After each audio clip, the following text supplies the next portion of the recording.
Russia is running out of men. Not just soldiers, men of any age, any health, any background. The war machine still grinds forward, but now it's scraping the bottom of the barrel. Convicts freed from prison, men in their 60s, debt-ridden farmers, factory workers pulled straight off the line, and foreigners who don't even speak Russian. Today, we strip away the slogans and the parade music to see exactly who's left in Putin's army. Are they patriots, criminals, desperate men who can't say no? Or just the unlucky souls who happen to be in the wrong place when the quota hunters came? I'm Elvira Barry, a writer born in the Soviet Union, raised on the official myths, and in this video, I'll take you from the prison yards to the factory gates to the muddy roadside where soldiers squat, chain smoking, wondering how they got here. By the end, you won't just understand how Russia fills its ranks, you'll see the quiet desperation etched into the faces of the men the Kremlin calls heroes, and the rest of the world calls cannon fodder. The price of survival in Putin's army.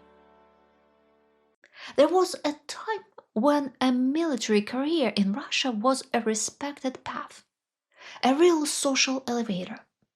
In the Soviet Union, officers enjoyed privileges, guaranteed housing, and social status. But by the late 1980s, the shine had worn off. Poor pay, crumbling infrastructure, and humiliations in wars like Afghanistan made service far less attractive. The chaos of the 1990s guided it even further. Under Putin in the 2000s, pay rises and shiny new equipment brought back some of the appeal, but also supercharged the corruption that had always been lurking in the system. In the past 2 years, top brass corruption scandals have become routine. Deputy Defense Minister Timur Ivanov was sentenced to 13 years for embezzling nearly 4 billion rubles. Lieutenant General Vadim Shamarin and Major General Valery Momidjanov were detained for taking multi-million ruble bribes tied to procurement contracts. Analysts note these arrests tend to follow battlefield setbacks, suggesting political expediency rather than anti-corruption zeal. The rot goes deep into the ranks. Reports describe units where soldiers pay from 700,000 to 3 million rubles to be reassigned away from the front.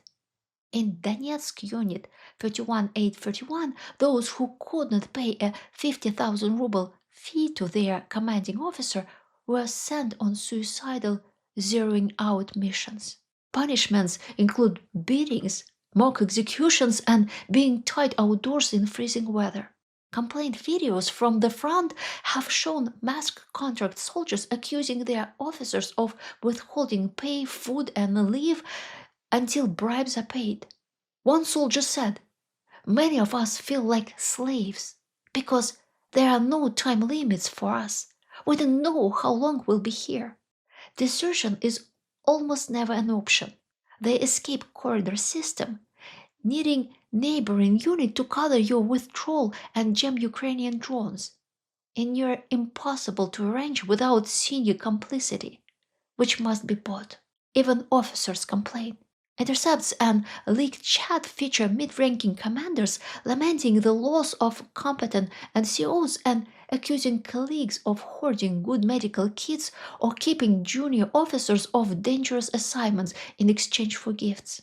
These grips reflect feudal hierarchy in which survival, privilege, and even basic supplies depend on personal loyalty networks and cash flow. The Soviet ideal of the officer as a disciplined professional has given way to a system where rank is a license to extract. For the ordinary soldier, the question is not how to win the war, it's how to survive your own command. Criminals.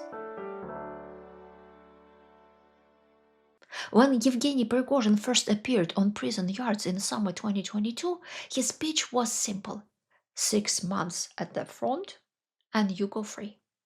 By signing a military contract, an inmate's sentence was erased, not commuted, not suspended, but fully cancelled. Murder, robbery, even rape convictions vanished along with the prison record. According to Le Monde, up to 180,000 convicts have been recruited since the full-scale invasion began. In 2023 alone, Russia's prison population fell far beyond normal parole or mortality rates, a statistical fingerprint of the recruitment drive. The convicts brought with them the criminal code, a brutal hierarchy in which thieves in law and high status inmates wield total power. In Stormzy units, this meant the military chain of command fused with the criminal one. Squad leaders doubled as pahans, deciding who went on the deadliest assaults, who got food or medicine, and who was left to die. Returned fighters described beating, extortion, and even killing of low-status soldiers over petty infractions. Some of the most feared panel fighters come from national minorities, especially from the Caucasus. Fellow soldiers told reporters that such men often treat the war purely as a profit scheme, looting civilian homes, selling weapons, or charging comrades for protection. Censorship limits detailed publications, but ex-Stormzy members in Telegram chats described these fighters as loyal only to their own tight-knit groups. When Prigozhin's deal delivered its first wave of freed convicts back into Russia in early 2023, violence followed. In Krasnoyarsk Krai, a Wagner veteran murdered 2 people within weeks of release.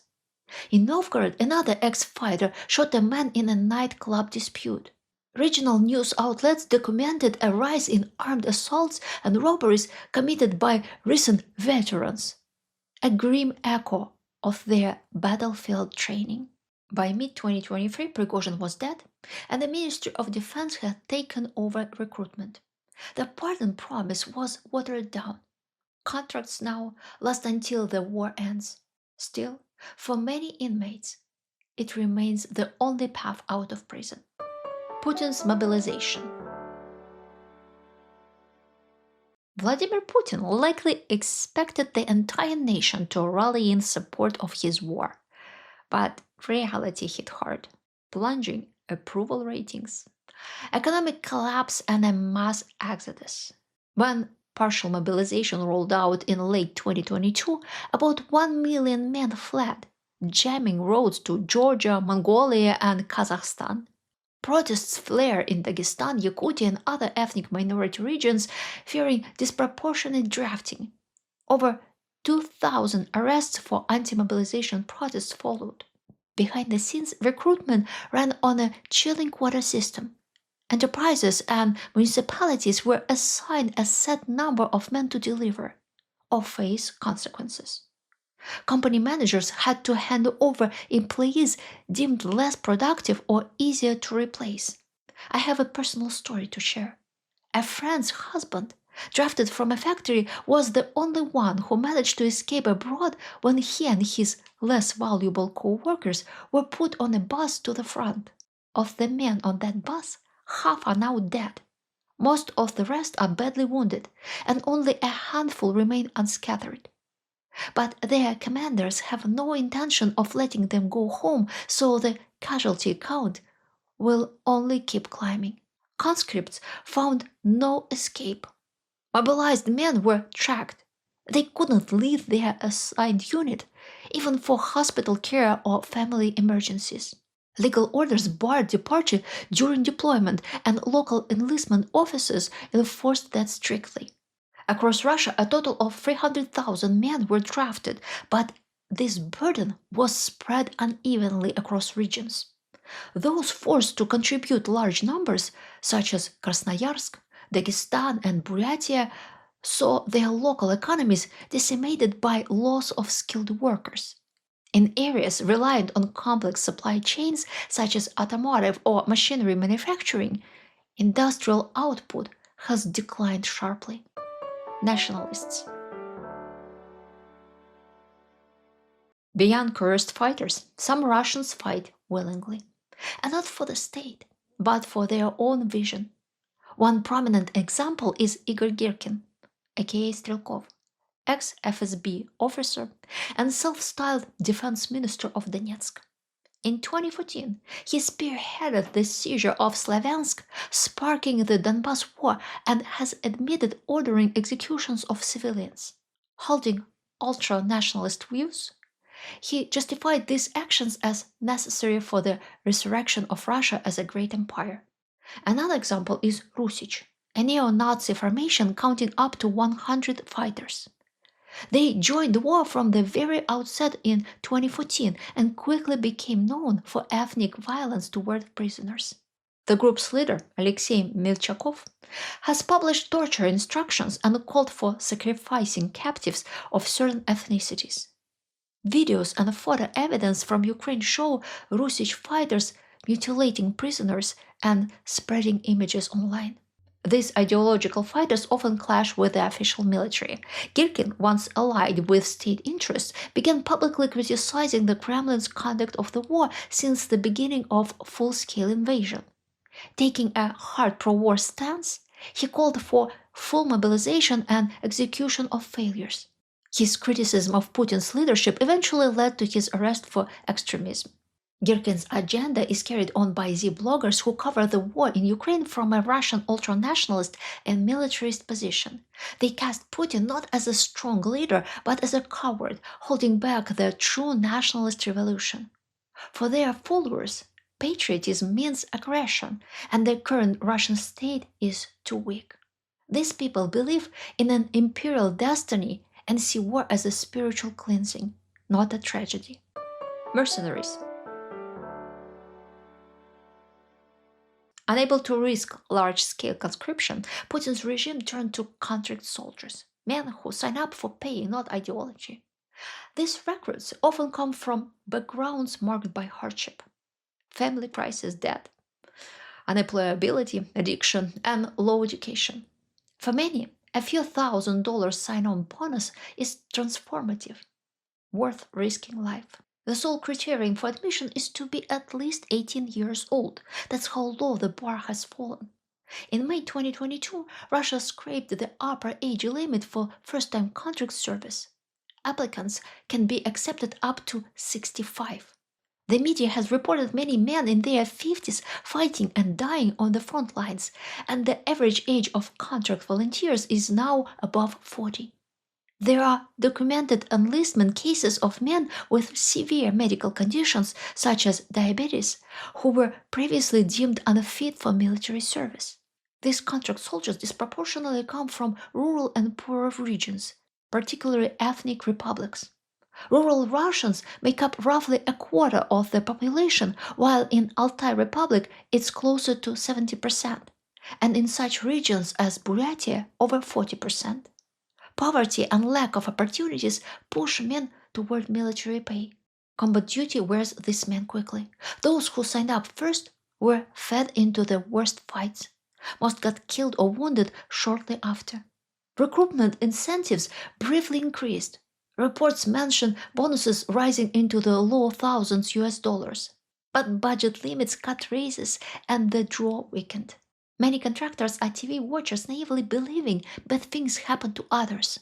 They don't plan for a long and fulfilling lifetime and prefer to live for a moment, seeing risk aversion as cowardice.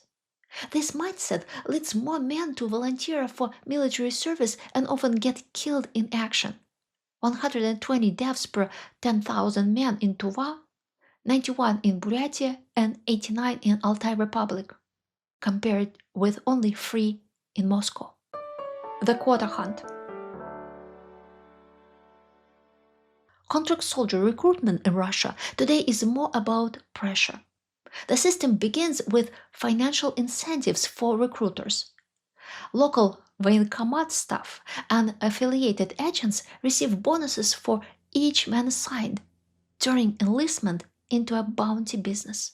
In some regions, payments range from 50,000 to 200,000 rubles per recruit, depending on urgency and quotas. This practice resembles the 19th century Shanghaiing of sailors in the British Empire. Once a man is targeted, the goal is to deliver him to the ship, willing or not. Governors receive explicit orders from Moscow with a head count to meet.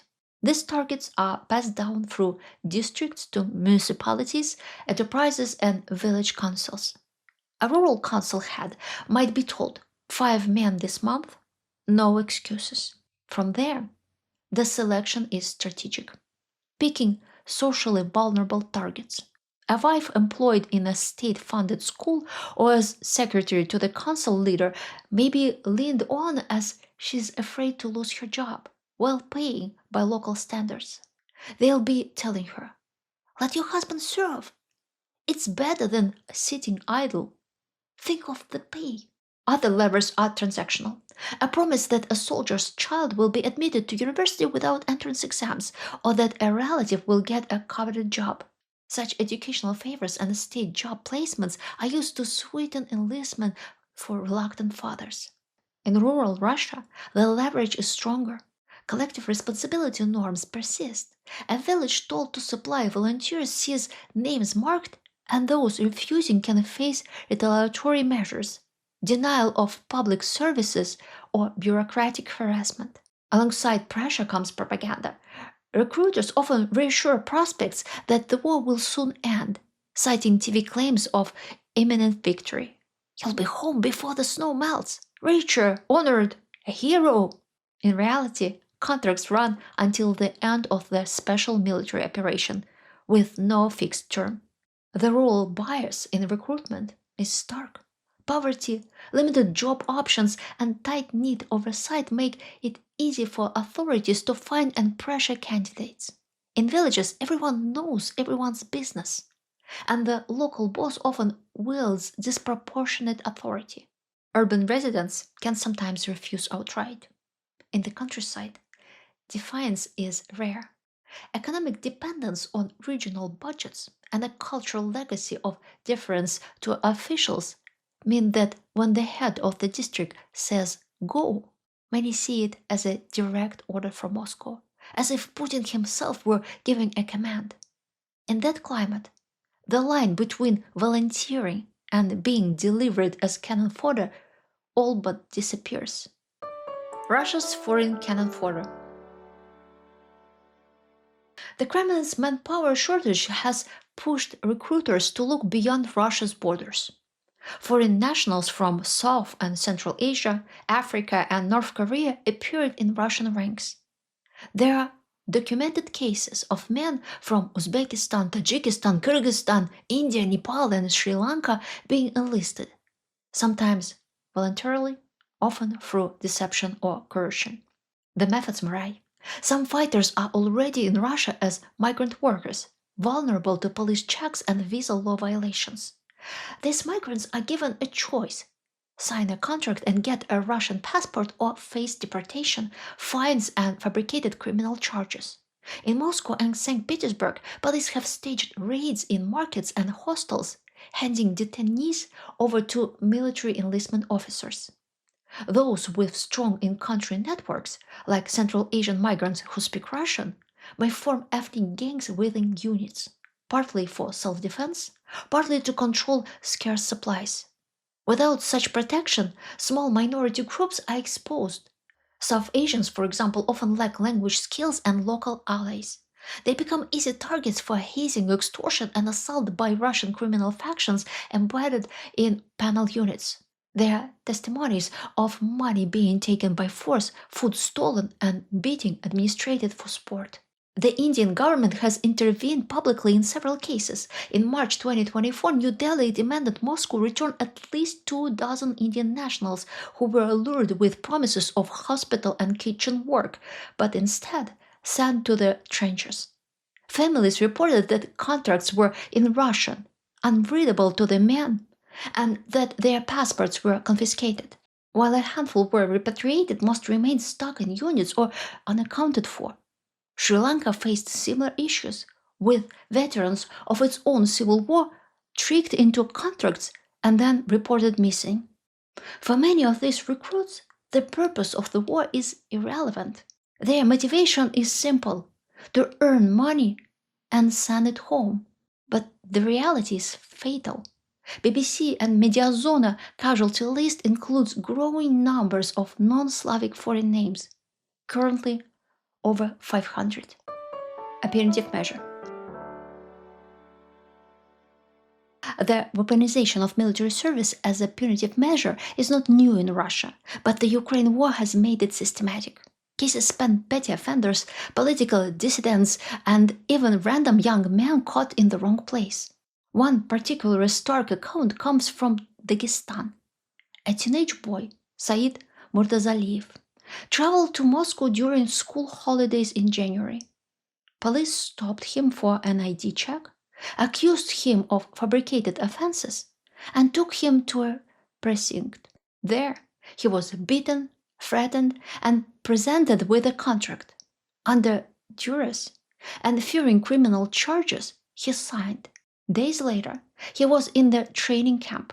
Weeks later, he was deployed to the front lines. On March 7, he sent his mother a video message revealing a corruption scheme in his unit. Said's commander forced him to collect over 1 million rubles from fellow soldiers as payment to be spared the most dangerous assault. The boy was afraid that his commanding officers might kill him for making this public. The next day, he was declared missing in action. Opposition figures have also been targeted.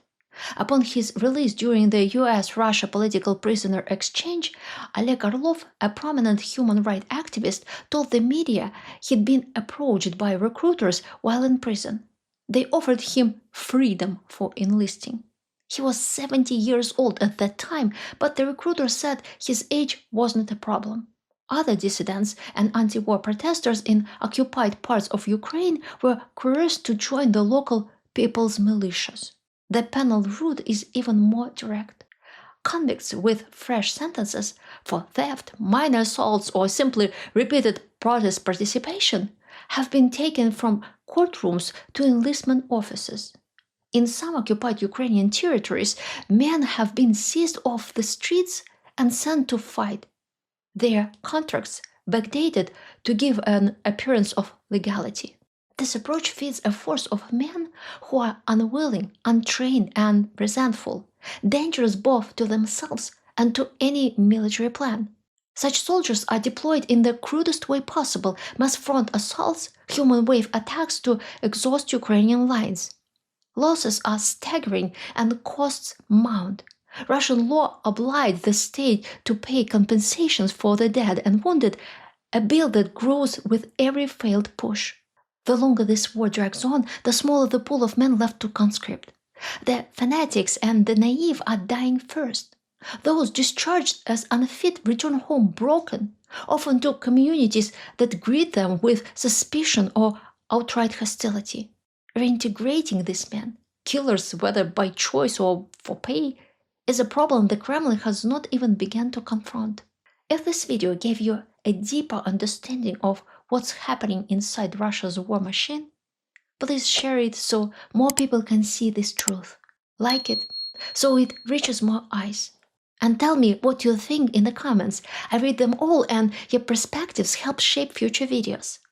If you want to help me keep digging, you can join my think tank, buy me a coffee, or now even donate via PayPal. All links are in the description. And don't click away just yet. Right after this, you'll see the closing credits featuring my PayPal supporters, whose support makes this work possible.